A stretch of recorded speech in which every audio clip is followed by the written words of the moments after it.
আসসালামু আলাইকুম, আমন্ত্রণ বাংলা ভিশন সংবাদে আপনাদের সাথে আছি আমি শফিক রায়হান। শুরুতে বিএনপি কেবল সংবাদ শিরোনাম।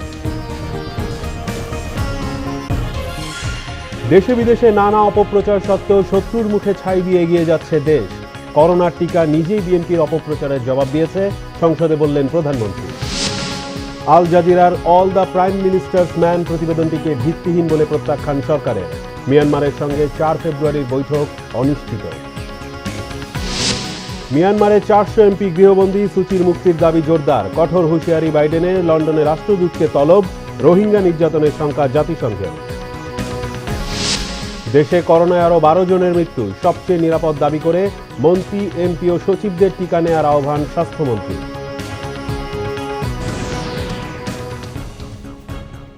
দেখছিলেন বিএনপি কেবলস সংবাদ শিরোনাম, এবার বিস্তারিত। প্রধানমন্ত্রী শেখ হাসিনা বলেছেন, দেশে বিদেশে নানা অপপ্রচার সত্ত্বেও শত্রুর মুখে ছাই দিয়ে বাংলাদেশ আরও এগিয়ে যাচ্ছে।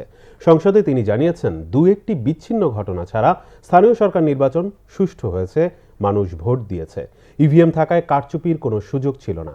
করোনা টিকা নিয়ে সমালোচনার জবাব ভ্যাকসিন নিজেই দিয়েছে বলে মন্তব্য করেন প্রধানমন্ত্রী। মাননীয় সদস্যবৃন্দ, জাতীয় সংসদ অধিবেশনের শেষ দিনে রাষ্ট্রপতির ভাষণের উপর আলোচনায় অংশ নেন প্রধানমন্ত্রী শেখ হাসিনা। তিনি বলেন, দেশের মানুষের ভাগ্য উন্নয়নে তার সরকার নিরলসভাবে কাজ করে চললেও দেশে বিদেশে অপপ্রচারকারীরা থেমে নেই। বাংলাদেশ এগিয়ে যাচ্ছে, বাংলাদেশ এগিয়ে যাবে। শত্রুর মুখে ছাই দিয়ে বাংলাদেশ এগিয়ে যাবে, যে যাই বলুক। মাননীয় স্পিকার, দেশে বিদেশে নানাভাবে নানা অপপ্রচার চালানোর প্রচেষ্টা, কিন্তু আমি এটা বিশ্বাস করি যে সততা নিয়ে কাজ করলে পরে আর সেই কাজের সুফলটা যখন জনগণ পায়, তো সেখানেই হচ্ছে তৃপ্তি, যে যা জনগণের জন্য কিছু করতে পারলাম। আর কেউ যদি আন্তরিকতার সাথে কাজ করে, অবশ্যই একটা দেশকে উন্নত করা যায়। করোনার টিকা নিয়ে বিএনপির সমালোচনার জবাবও দেন প্রধানমন্ত্রী। 1000 কোটি টাকা আলাদা রেখে আমরা ভ্যাকসিনের জন্য আগাম টাকা দিয়েছি। যখনই WHO স্বীকৃতি দিয়েছে, সাথে সাথে আমরা কিনেছি এবং ভ্যাকসিন এসে গেছে। আমি জানি এটা নিয়ে অনেক কথা, অনেক সমালোচনা, অনেক ব্যঙ্গ শুনেছি। উত্তরটা ভ্যাকসিন আসার পরে বোধহয় ভ্যাকসিন নিজেই উত্তরটা দিয়ে দিয়েছে। যারা বলেছে তাদের মুখেই থাপ্পড়টা পড়েছে, আমার কিছু করার নাই। মানুষ সরকারের প্রতি খুশি থাকায় এখন স্বাচ্ছন্দ্যে ভোট দিচ্ছে উল্লেখ করে প্রধানমন্ত্রী বলেন, সম্প্রতি পৌরসভা নির্বাচনগুলোই তার প্রমাণ। ছোটোখাটো দু একটা ঘটনা ছাড়া অত্যন্ত সুষ্ঠুভাবে, সুন্দরভাবে জনগণ ভোট দিয়েছে। ভোট দেওয়ার একটা আগ্রহ মানুষের মাঝে, সেটা আমরা লক্ষ্য করেছি এবং সেই ভোট মানুষ দিতে পেরেছে। শেখ হাসিনা জানান, করোনার সংক্রমণ কমে এসেছে, আর একটু সহনীয় হলেই শিক্ষা প্রতিষ্ঠান খুলে দেয়া হবে। হ্যাঁ, উন্নয়ন করার ইচ্ছে থাকে। আরিফুল হক, বাংলা ভিশন, ঢাকা। কাতার ভিত্তিক সংবাদ মাধ্যম আল জাজিরায় প্রচারিত all the prime minister's man শিরোনামের প্রতিবেদনকে ভিত্তিহীন ও মানহানিকর আখ্যায়িত করে তা প্রত্যাখ্যান করেছে বাংলাদেশ সরকার। পররাষ্ট্র মন্ত্রণালয়ের বিবৃতিতে প্রতিবেদনটিকে প্রত্যাখ্যান করে বলা হয়, আল জাজিরার প্রতিবেদনটি মিথ্যা, মানহানিকর ও রাজনৈতিক উদ্দেশ্য প্রণোদিত। পররাষ্ট্র সচিব বলেছেন, সরকার প্রধানের নাম জড়িত থাকায় পররাষ্ট্র মন্ত্রণালয় এ বিবৃতি দিয়েছে। রোহিঙ্গা ইস্যুতে 4 ফেব্রুয়ারির পূর্ব নির্ধারিত বৈঠক অনিশ্চিত উল্লেখ করে তিনি বলেন, মিয়ানমারের নতুন সরকারের সাথে বাংলাদেশের এখনও যোগাযোগ হয়নি। আল জাজিরায় প্রচারিত all the prime minister's man প্রতিবেদনটি প্রত্যাখ্যান করেছে বাংলাদেশ। পররাষ্ট্র মন্ত্রণালয়ের বিবৃতিতে বলা হয়েছে, এটি জামায়াতে ইসলামের চরমপন্থী গোষ্ঠীর সঙ্গে সম্পর্কিত কুখ্যাত ব্যক্তিদের অপপ্রচারের অংশ। উদ্দেশ্যে প্রণোদিত প্রতিবেদনটি রাজনৈতিক পক্ষপাতিত্বের একটি প্রতিচ্ছবি মাত্র।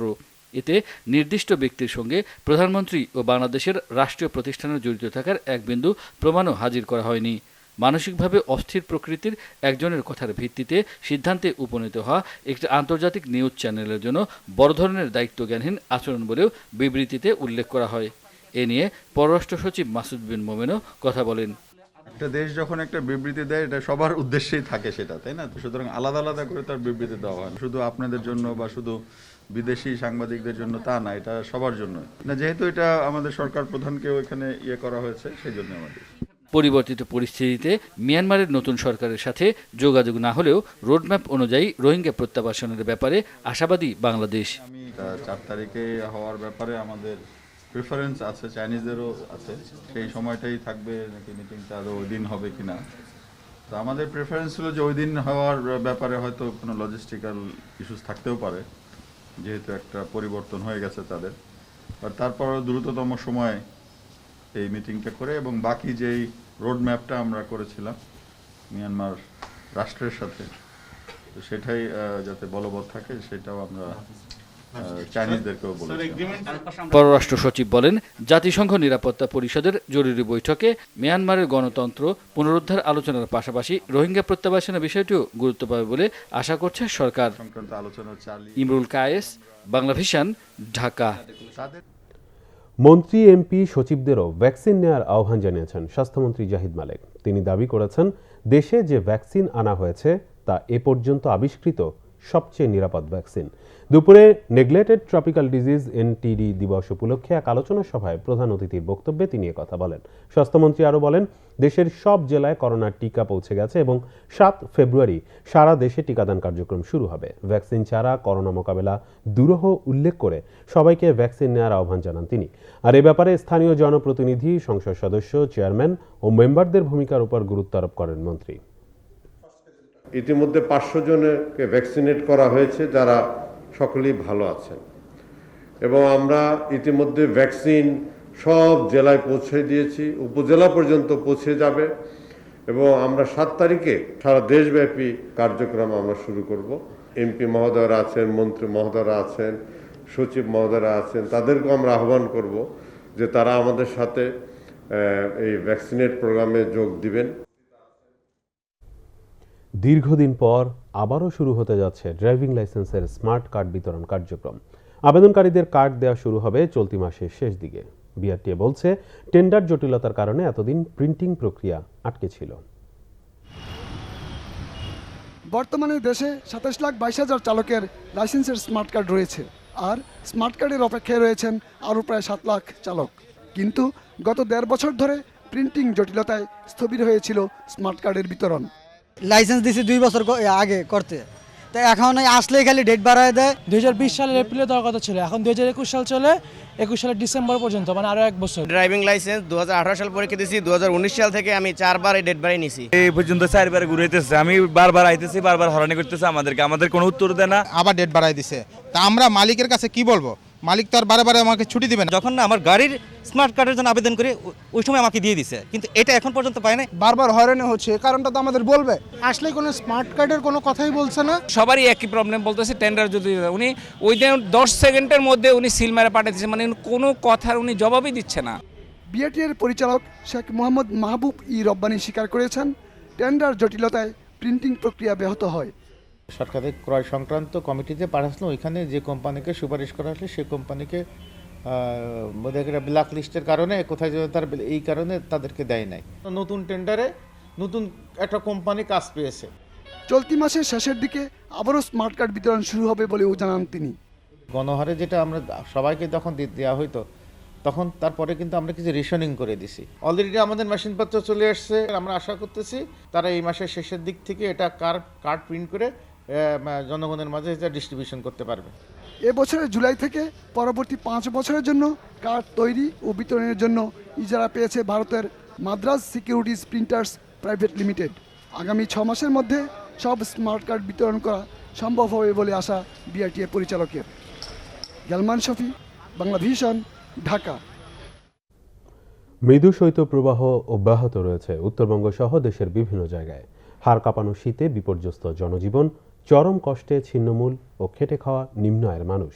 হাসপাতালগুলোতে বাড়ছে শীতজনিত রোগী। ঘন কুয়াশার চাদরে ঢাকা কুড়িগ্রাম, দিনভর দেখা মিলছে না সূর্যের। এতে ব্যাহত হচ্ছে স্বাভাবিক জীবনযাত্রা। সবচেয়ে বিপাকে জেলার কৃষি শ্রমিকরা। মঙ্গলবার জেলার সর্বনিম্ন তাপমাত্রা রেকর্ড করা হয়েছে 7 ডিগ্রি সেলসিয়াস। পঞ্চগড়ে মাঘের শীতে আর ঘন কুয়াশায় স্থবির হয়ে পড়েছে জনজীবন। এতে চরম দুর্ভোগে পড়েছে নিম্ন আয়ের মানুষ। জরুরি কাজ ছাড়া ঘর থেকে বের হচ্ছে না কেউ। হাসপাতালগুলোতে প্রতিদিনই বাড়ছে শীতজনিত রোগীর সংখ্যা। শৈত্যপ্রবাহে থমকে গেছে চুয়াডাঙ্গার জনজীবন। সকালে এ জেলার তাপমাত্রা রেকর্ড করা হয়েছে 6.3 ডিগ্রি সেলসিয়াস। তাপমাত্রা আরও কমতে পারে বলে জানিয়েছে আবহাওয়া অফিস। টানা কয়েকদিনের শীতে কাঁপছে মৌলভীবাজার। দিনের বেশিরভাগ সময় জুড়েই ঘন কুয়াশায় ঢেকে থাকে চারদিক। খড়কুটা জ্বালিয়ে শীত নিবারণের চেষ্টা ছিন্নমূলদের। শর্মিলা কেয়া, বাংলাভিশন নিউজ ডেস্ক। আশ্রয়ণ প্রকল্পের মাধ্যমে প্রত্যন্ত অঞ্চলে সম্ভাব্য কর্মসংস্থানের সুযোগকে করোনার কঠিন সময়ে বিশাল প্রাপ্তি বলছেন অর্থনীতিবিদরা। এদিকে সংশ্লিষ্টরা বলছেন কেবল মাথা গোঁজা নয়, জীবিকা ও কর্মসংস্থানের ঠাঁইও হবে প্রকল্পগুলোকে ঘিরে। সাতক্ষীরা ঘুরে এসে তাইমুর রশিদের রিপোর্ট, ক্যামেরায় রাজীব দাস। প্রতিশ্রুতি অনুযায়ী চলছে মুজিব বর্ষ উপলক্ষে ভূমি ও গৃহহীন মানুষকে বাড়ি দেওয়ার কাজ। 23 জানুয়ারি যার আনুষ্ঠানিক উদ্বোধন করেন প্রধানমন্ত্রী শেখ হাসিনা। লক্ষ্য, দেশের প্রায় 9 লাখ মানুষকে এই সেবার আওতায় আনা। দেশের 492টি উপজেলায় একযোগে চলছে এই প্রকল্পের কাজ। সাতক্ষীরার 7 উপজেলাতেই বাড়ি দেয়া হবে 16,000 ভূমিহীনকে। মাথার উপর ছাদ পেয়ে যার পর নাই আনন্দিত তারা। সরকারটা জায়গা দিচ্ছে, খুব সন্তুষ্ট। শেখ হাসিনা যিনি দোয়া চাই, শেখ হাসিনা ঘর দিয়েছে। আশীর্বাদ করি আমাদের সে মাথার পরে থাকে এটাই। বাড়ি পেয়ে ভালো লাগছে। আগে তো কোথাও থাকা জায়গা ছিল না, লোকের জমির উপরে থাকতাম। প্রকল্প সংশ্লিষ্টরা বলছেন খাস জমি উদ্ধারই ছিল বড় চ্যালেঞ্জ। নাগরিক মৌলিক সুবিধা নিশ্চিতেরও আশ্বাস তাদের। প্রথমে আমরা অগ্রাধিকার দিয়েছি বিধবা, প্রতিবন্ধী, বয়স্ক, চলতে পারে না, এই আয় রোজগার নাই, এনাদেরকে অগ্রাধিকার দিয়ে এই যে তালিকাটা করা হয়েছে সেটি আবার তারা ভেরিফাই করেছেন, যাতে এখানে কেউ মানে প্রাপ্য নয়, যোগ্য নয় এমন লোক না আসে। একটা মানুষ বসবাসের জন্য যে সুবিধাগুলো প্রয়োজন আছে এর অধিকাংশ জায়গায় আমাদের রয়েছে। যে জায়গাগুলো নাই ইতিমধ্যে আমরা চিহ্নিত করেছি। পাশাপাশি আমরা এটিকে নিয়ে চিন্তা করেছি যে এখানে আমরা একটি সমবায় গড়ে তুলব। এদিকে অর্থনীতিবিদরা বলছেন বাস্তবতা দৃষ্টে এটি সময়োপযোগী উদ্যোগ। পরামর্শ, সত্যিকারের গৃহহীন ভূমিহীনদের প্রাপ্যতা নিশ্চিত করা। প্রত্যন্ত গ্রাম অঞ্চলে কিছু কর্মসংস্থান সৃষ্টি হবে এবং বর্তমান কোভিড প্রেক্ষাপটে সেটা প্রয়োজন আছে। তবে যে জিনিসটা সবচেয়ে বেশি আমাকে চিন্তিত করে সেটা হচ্ছে যে মানুষ সেখানেই থাকে যেখানে কর্মসংস্থান আছে। এই প্রত্যন্ত গ্রাম অঞ্চলে কর্মসংস্থানের খুবই অভাব। দুর্যোগ দুর্বিপাক প্রবণ এলাকার মানুষকে প্রকল্পে বেশি গুরুত্ব দেওয়ারও তাগিদ বিশিষ্টজনদের। আশ্রয়ণ প্রকল্পের আওতায় দেশের বিভিন্ন প্রান্তের এই বাড়িগুলো শুধু এক একটা সেমি পাকা দালানি নয়, যেন এক একটা পরিবারের স্বপ্ন। এর মধ্য দিয়ে লাখো মানুষের একটি ঘর না থাকার দুঃখ ঘুচতে যাচ্ছে। সংশ্লিষ্টরা বলছেন এর ইতিবাচক প্রভাব পড়বে দারিদ্র্য হ্রাস সহ সার্বিক অর্থনীতিতেও। তাইমুর রশিদ, বাংলাভিশন, সাতক্ষীরা। প্রধান নির্বাচন কমিশনার ও অন্য কমিশনারদের বিরুদ্ধে তদন্ত করে ব্যবস্থা নিতে সুপ্রিম জুডিশিয়াল কাউন্সিল গঠনে রাষ্ট্রপতির কাছে চিঠি দিয়েছেন সুপ্রিম কোর্টের 101 আইনজীবী। মঙ্গলবার 101 আইনজীবীর পক্ষে সুপ্রিম কোর্ট আইনজীবী সমিতির সাবেক সম্পাদক ব্যারিস্টার মাহবুবউদ্দিন খোকন সাংবাদিকদের বলেন, তারা প্রধান নির্বাচন কমিশনার ও অন্য কমিশনারদের বিরুদ্ধে উত্থাপিত বিভিন্ন অনিয়ম ও অর্থ সংশ্লিষ্টতার অভিযোগ নিয়ে বেশ উদ্বিগ্ন। বলেন, ইলেকট্রাল ট্রেনিং ইনস্টিটিউটের ভয়াবহ দুর্নীতি ও আর্থিক অনিয়মের যে গুরুতর অভিযোগ গণমাধ্যমে এসেছে তার বিশ্বাসযোগ্যতা রয়েছে। এসব গুরুতর অনিয়মের সাথে যুক্ত থেকে প্রধান নির্বাচন কমিশনার ও অন্য কমিশনাররা সংবিধান লঙ্ঘন করেছেন বলে দাবি করেন মাহবুবউদ্দিন খোকন। তিনি বলেন, 101 আইনজীবী মনে করেন বর্তমান নির্বাচন কমিশন দায়িত্ব পালনের নৈতিক ও সাংবিধানিক ভিত্তি হারিয়েছে। অভিযোগের সুরাহা না হলে সাংবিধানিক এই প্রতিষ্ঠান ও পদের প্রতি মানুষের আস্থা ও বিশ্বাস নষ্ট হবে। রাষ্ট্রের প্রধান হিসেবে প্রধান নির্বাচন কমিশনার ও অন্য কমিশনারদের বিরুদ্ধে ব্যবস্থা গ্রহণ পবিত্র দায়িত্ব উল্লেখ করে ব্যবস্থা নিতে রাষ্ট্রপতির কাছে সুপ্রিম জুডিশিয়াল কাউন্সিল গঠনের দাবি জানিয়েছে আইনজীবীরা। কালো টাকা সাদা করার অনৈতিক উন্নয়ন ও সাম্য বিরোধী সুযোগ আগামী অর্থবছরের বাজেটে আর না রাখার সুপারিশ করেছে এনডিজি বাস্তবায়ন নাগরিক প্ল্যাটফর্ম। একই সাথে কালো টাকার উৎস বন্ধে কার্যকর পদক্ষেপ নিতে রাজনৈতিক অঙ্গীকারের উপর জোর দিয়েছে সংগঠনটি।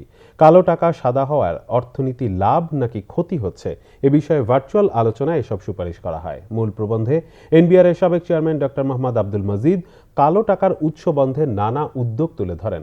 ঢাকা চেম্বারের সভাপতি রিজওয়ান রহমান জানান, দেশে কালো টাকার পরিমাণ দিন দিন বাড়ছে। রীতি ভেঙে কালো টাকা সাদা করার সাংবিধানিক ও নীতি পরিপন্থী বিধান তুলে দেওয়ার পক্ষে যুক্তি উল্লেখ করেন আলোচকরা। সিপিডির চেয়ারম্যান রহমান সোবাহান ক্ষমার নামে 10% কর দিয়ে অবৈধ অর্থ বৈধ করার সুযোগ বন্ধের পরামর্শ দেন। আবাসন খাতে কালো টাকা সাদা করার সুযোগে দুষ্টচক্র পক্ষান্তরে কালো টাকা বাড়াচ্ছে, যা দুশ্চিন্তার কথা উল্লেখ করেন প্রতিষ্ঠানটির ফেলো ডক্টর মুস্তাফিজুর রহমান। সরকারি খরচের তুলনায় কর আহরণ না বাড়লে সরকারের দায়দেনা গুরুতর হওয়ার পাশাপাশি মূল্যস্ফীতি বাড়বে আশঙ্কা নাগরিক প্ল্যাটফর্মের আহ্বায়ক ডক্টর দেবপ্রিয় ভট্টাচার্যের। লাগবে, গণতান্ত্রিক চর্চা লাগবে, তথ্যের অধিকার লাগবে এবং সর্বোপরি সামাজিক আন্দোলন লাগবে। এই সামাজিক আন্দোলনের কণ্ঠস্বরটি শক্তিশালী করতে হবে, যাতে আগামী 2021-22 অর্থ বছরে এই প্রবিধান যেন না থাকে। আমরা প্রত্যেকটি মানুষকে সৎ কর ব্যবস্থার অধীনে যাতে নিয়ে আসতে পারি। আমাদের নাগরিক প্ল্যাটফর্মের পক্ষ থেকে এইটি অঙ্গীকার দিয়ে আমি এখানে শেষ করছি যে আগামী অর্থ বছরে যেন এই কালো বিধান যেন না থাকে। এটা অনৈতিক, উন্নয়ন বিরোধী, সাম্য বিরোধী, বাংলাদেশের 50 বছরের স্বাধীনতার চেতনার বিরোধী। পুঁজিবাজারে তালিকাভুক্ত ও তালিকা বহির্ভূত কোম্পানির কর্পোরেট করের ব্যবধান 15% করতে সরকারকে প্রস্তাব দেবে Bangladesh securities and commission BSEC. আগারগাঁওয়ে বিএসইসি কার্যালয়ে এক সংবাদ সম্মেলনে এ তথ্য জানিয়েছেন প্রতিষ্ঠানটির চেয়ারম্যান শিবলি রুবায়েতুল ইসলাম। তিনি বলেন, বহুজাতিক কোম্পানিগুলোকে পুঁজিবাজারে তালিকাভুক্ত করতে হলে কর্পোরেট করের সুবিধা বাড়াতেই হবে, অথচ তালিকাভুক্ত ও তালিকা বহির্ভূত কোম্পানির করের ব্যবধান আগের 10% থেকে কমিয়ে চলতি বাজেটে করা হয়েছে 7%। এতে বহুজাতিক কোম্পানিগুলোকে পুঁজিবাজার আসার আগ্রহ হারিয়েছে আরও। বিএসইসি চেয়ারম্যান জানান, রাষ্ট্রায়ত্ত একটি ব্যাংক পুঁজিবাজারে শেয়ার ছাড়ছে, পর্যায়ক্রমে সব ব্যাংক পুঁজিবাজারে আসবে বলেও আশা করেন তিনি। গতবারের বাজেটে আমরা তখন মাত্র আসছি মে মাসে, তখন উল্টা 10% হয়ে গেছে 7.5%। তাদের আকর্ষণ আরও কমে গেছে। 7.5 থেকে আবার 2-3% গেলে থাকে 3-4%। এইটুকের জন্য কেউ ঝামেলা করতে চায় না। এইবার আমরা চাচ্ছি বাজেটে এটা যদি 15% করে দেওয়া হয়, fiscal benefit difference between listed and unlisted, তখন তারা একটা আকর্ষণ পাবে যে আর এখানে গেলে তো আমার কিছু ট্যাক্সের সুবিধা আছে। এইটা যদি হয় তখন ভালো কোম্পানি আনা যাবে। সুনামগঞ্জের তাহিরপুরে পেশাগত দায়িত্ব পালনের সময় এক সাংবাদিককে গাছে বেঁধে নির্যাতনের ঘটনায় 5 জনের নাম উল্লেখ সহ অজ্ঞাত আরও কয়েকজনের বিরুদ্ধে মামলা হয়েছে। এর আগে সোমবার রাতে ঘটনায় জড়িত সন্দেহে 4 জনকে আটক করে পুলিশ। মঙ্গলবার বিকেলে তাহিরপুর থানায় মামলাটি করেন নির্যাতনের শিকার দৈনিক সংবাদের উপজেলা প্রতিনিধি কামাল হোসেন রাফি। তিনি এখন সুনামগঞ্জ সদর হাসপাতালে চিকিৎসাধীন। মামলার আসামিরা হল উপজেলার ঘাগটিয়া গ্রামের মাহমুদ আলী শাহ, রাইসুদ্দিন, দিন ইসলাম, মোশাহিদ তালুকদার ও মনিরুদ্দিন মেম্বার। এদিকে এই ঘটনায় বিক্ষুব্ধ সাংবাদিকরা সকালে জেলার বিভিন্ন স্থানে প্রতিবাদ কর্মসূচি করে জড়িতদের দৃষ্টান্তমূলক শাস্তির দাবি জানিয়েছেন। এর আগে সোমবার রাতে উপজেলার ঘাগটিয়া গ্রামে অভিযান চালিয়ে ঘটনায় জড়িত সন্দেহে ঘাগটিয়া গ্রামের ফয়সাল আহমেদ, আনহারুল ইসলাম, তাহির হোসেন ও মজবিরুল ইসলামকে আটক করে পুলিশ। সোমবার জাদুকাটা নদীতে অবৈধভাবে বালু পাথর উত্তোলনের ছবি তুলতে গেলে তাকে আটক করে মারধর করে একদল দুর্বৃত্ত। আল জাজিরার প্রতিবেদন অল দ্য প্রাইম মিনিস্টার্স ম্যানের তীব্র প্রতিবাদ জানিয়েছে সেনা সদর দপ্তর। গণমাধ্যমগুলোতে আন্তঃবাহিনী জনসংযোগ পরিদপ্তর আইএসপিআর এর পাঠানো এক প্রতিবাদ লিপিতে জানানো হয়েছে, প্রতিবেদনে মিথ্যা তথ্য দেওয়ার তীব্র নিন্দা জানিয়েছে সেনা সদর দপ্তর। দেশের স্থিতিশীল পরিবেশ ও উন্নয়ন ব্যাহত করতে স্বার্থান্বেষী মহলের ষড়যন্ত্রে অংশ হিসেবে এই প্রতিবেদন বলেও প্রতিবাদ লিপিতে জানায় সেনা সদর দপ্তর। এতে বলা হয়, প্রতিবেদন তৈরির সাথে যুক্ত প্রতিবেদক ও নেত্র নিউজের সম্পাদক সহ সবাই অসৎ উদ্দেশ্যে এই প্রতিবেদন তৈরি করেছে। অপরাধের রেকর্ড থাকা অসৎ উদ্দেশ্যের এসব ব্যক্তিদের আল জাজিরার মতো চ্যানেলে কেন সুযোগ দিয়েছে তা পরিষ্কার নয়। ভিডিওটি ভিন্ন ভিন্ন সামাজিক, ব্যক্তিগত, অফিসিয়াল প্রেক্ষাপটের ছবি একসাথে করে ছবি সম্পাদনা ও নেপথ্য কণ্ঠের কারসাজিতে সাজানো হয়েছে বলেও সেনা সদর দপ্তরের প্রতিবাদ লিপিতে জানানো হয়। চট্টগ্রাম বিশ্ববিদ্যালয়ের কলা অনুষদ ভবন নির্মাণে 71 কোটি টাকা দুর্নীতির মামলায় জি কে শামীমকে গ্রেফতার দেখিয়ে কারাগারে পাঠিয়েছে আদালত। মঙ্গলবার সকালে চট্টগ্রাম জেলা দায়রা জজ ইসমাইল হোসেনের আদালতে শুনানির পর এ আদেশ দেন। এ সময় দুদকের আইনজীবী মাহমুদুল হক জানান, 22 নভেম্বর এই মামলা দায়ের করেন দুদক চট্টগ্রাম জেলা কার্যালয়ের সহকারী পরিচালক ফখরুল ইসলাম। মামলায় চট্টগ্রাম বিশ্ববিদ্যালয়ের দ্বিতীয় কলা ও মানববিদ্যা বিভাগের অনুষদের ভবনের নির্মাণ কাজে প্রতারণা ও জালিয়াতি করে কাজ বাগিয়ে নেওয়া হয়েছে বলে অভিযোগ তোলা হয়। ফলে চট্টগ্রাম বিশ্ববিদ্যালয়ের উন্নয়ন কাজের ক্ষতি হয়েছে বলে উল্লেখ করা হয়। চট্টগ্রামের রাস্তায় বিপজ্জনক যান না রাখার লক্ষ্যে মেয়াদোত্তীর্ণ 12,000 সিএনজি অটোরিকশা ভেঙে গুড়িয়ে দেওয়া হয়েছে। মালিকদের দেয়া হচ্ছে নতুন রেজিস্ট্রেশন। তবে এ নিয়েও নানা অনিয়মের অভিযোগ উঠেছে। রাস্তায় থাকা আরও 1,000 অটোরিকশাকে এর আওতায় আনবে বিআরটিএ। চট্টগ্রাম থেকে নাসিরুদ্দিনের রিপোর্ট, ক্যামেরায় সাইফুল ইসলাম। চট্টগ্রাম মহানগরীতে সিএনজি অটোরিকশা চলাচলের অনুমতি আছে 13,000। 15 বছরের পুরনো হওয়ায় এগুলো ভেঙে ফেলার নির্দেশনা রয়েছে সরকারের। সেই প্রেক্ষাপটে পুরনো অটোরিকশা ভাঙতে এখন বিআরটিএতে লম্বা লাইন। নিয়ম মেনে হালনাগাদ কাগজ জমা দিলে টোকেন দিয়ে ভাঙা হচ্ছে এসব অটোরিকশা। পরে সেই টোকেন জমা দিয়ে মিলছে নতুন গাড়ির রেজিস্ট্রেশন। সরকারে উদ্যোগ দিল, পুরানা গাড়িটা ভাঙা হবে। আমি এখন ভেঙে ফেলছি, ডকুমেন্ট পেয়েছি, এখন নতুন গাড়ি কিনবো। আমরা অনেক উপকৃত। এখন গাড়িগুলো ভেঙে আমরা সচরাচর নতুন গাড়ি পাচ্ছি, আমাদের জন্য খুব একটা ভালো। পুরাতনগুলো নিয়ে আমরা খুব ঝামেলায় ছিলাম, ড্রাইভারও চালাইতো না পুরাতন গাড়ি, আর অ্যাক্সিডেন্টের রিস্ক ছিল। এই যে রিপ্লেসমেন্ট দিচ্ছে মালিক পক্ষের জন্য, আমাদের জন্য, সাধারণ আমরা যে পাবলিক আছি তাদের জন্য সুবিধা। তবে এ কাজে হয়রানি ও দালালদের দৌরাত্ম্যের অভিযোগ করেছেন ভুক্তভোগীরা। অভিযোগের প্রমাণ পেলে ব্যবস্থা নেবে বলে জানিয়েছে বিআরটিএ কর্তৃপক্ষ। 13,000-এর মধ্যে আমরা 12,000 অলরেডি স্ক্র্যাপ করেছি এবং নতুন সিএনজি রাস্তায় আপনারা দেখতে পাবেন যে নতুন প্রায় 12,000 সিএনজি চিটাং শহরে নেমে যাচ্ছে এবং যাত্রী সেবা মানটা আগের থেকে অনেক বৃদ্ধি পাবে। এ উদ্যোগকে স্বাগত জানিয়ে পরিবেশের ক্ষতির দিকটি বিবেচনায় রাখার আহ্বান পরিবেশবিদদের। বিশাল কর্মযজ্ঞ এটা, সেক্ষেত্রে তদারকিটা গুরুত্বপূর্ণ এবং এর ডাম্পিংয়ের যে প্রক্রিয়াটা আছে সেটা বিজ্ঞানসম্মত হতে হবে। উদ্দেশ্যের সাথে যদি আমাদের মনোসংযোগ কিংবা ধারাবাহিকতা কিংবা পরিবেশ সংরক্ষণ না হয় তাহলে কিন্তু এটির হ্যাজার্ড নিয়ে কিন্তু আমাদের জনস্বাস্থ্যের উপর প্রভাব পড়বে। পুরনো এসব সিএনজি অটোরিকশা গত বছর ভাঙার কথা থাকলেও করোনার কারণে তা সম্ভব হয়নি। Bangla vision news desk. সংবাদ শেষ করব বিআরবি কেবল শিরোনামগুলো আরেকবার জানিয়ে। দেশে বিদেশে নানা অপপ্রচার সত্ত্বেও শত্রুর মুখে ছাই দিয়ে এগিয়ে যাচ্ছে দেশ। করোনার টিকা নিজেই বিএনপির অপপ্রচারের জবাব দিয়েছে, সংসদে বললেন প্রধানমন্ত্রী। আল জাজিরার all the prime minister's man প্রতিবেদনটিকে ভিত্তিহীন বলে প্রত্যাখ্যান সরকারের। মিয়ানমারের সঙ্গে 4 ফেব্রুয়ারির বৈঠক অনিশ্চিত। মিয়ানমারে 400 এমপি গৃহবন্দী, সূচির মুক্তির দাবি জোরদার। কঠোর হুঁশিয়ারি বাইডেনের, লন্ডনের রাষ্ট্রদূতকে তলব। রোহিঙ্গা নির্যাতনের শঙ্কা জাতিসংঘের। দেশে করোনায় আরও 12 জনের মৃত্যু, সবচেয়ে নিরাপদ দাবি করে মন্ত্রী, এমপি ও সচিবদের টিকা নেওয়ার আহ্বান স্বাস্থ্যমন্ত্রী।